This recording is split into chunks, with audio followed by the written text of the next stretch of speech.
کال چلائیے گا.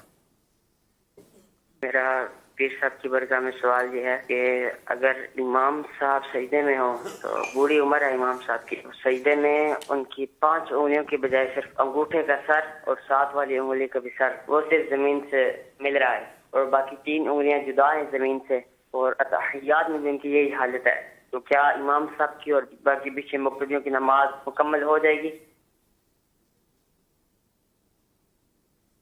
دونوں پاؤں کی سجدے میں دونوں پاؤں کی اکثر انگلیوں کے پیٹ، یعنی جو زمین پر چلتے ہوئے حصہ لگتا ہے نا، یہ پیٹ کہلاتا ہے، وہ لگنا واجب ہے. ایک کا تو ضروری ہے، اس کے بغیر تو سجدہ ہی نہیں ہوگا. تو اکثر انگلیوں کے، مثلاً یہ 2 پاؤں کی 10 انگلیاں ہوتی ہے تو 6 انگلیاں کا پیٹ لگ گیا، 3 انگلیوں کا، مثلاً دونوں پنجوں کی 3 انگلیوں کا پیٹ لگ گیا تو یہ اکثر ہو گئی، یہ تو واجب تھا. اور 10 انگلیوں کا پیٹ لگ کر مڑ کر یہ 10 انگلیاں پاؤں کی قبلہ رخ ہو جائے، یہ سنت ہے. تو اب اگر امام کا واجب چھوٹتا ہے تو نماز واجب الاعادہ ہوگی. اب بڑھاپا سبب نہیں مانا جائے گا، جوان کے بھی نہیں لگیں گے، اگر عادت نہیں ہوگی نا تو لگائے گا تو بہت تکلیف ہوگی. پریکٹس سے یہ ہوتا ہے.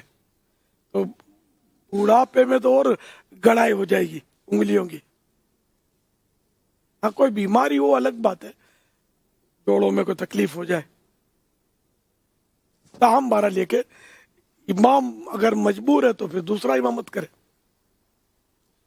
کال دیں. اتحیات کا بھی پوچھا، جی فرمائیں.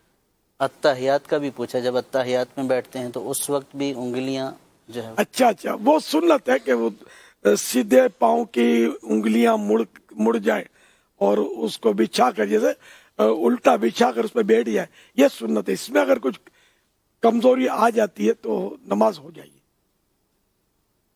اور اس میں یہ کہ نماز مکروہ تحریمی ہوگی اگر واجب چھوٹے گا تو.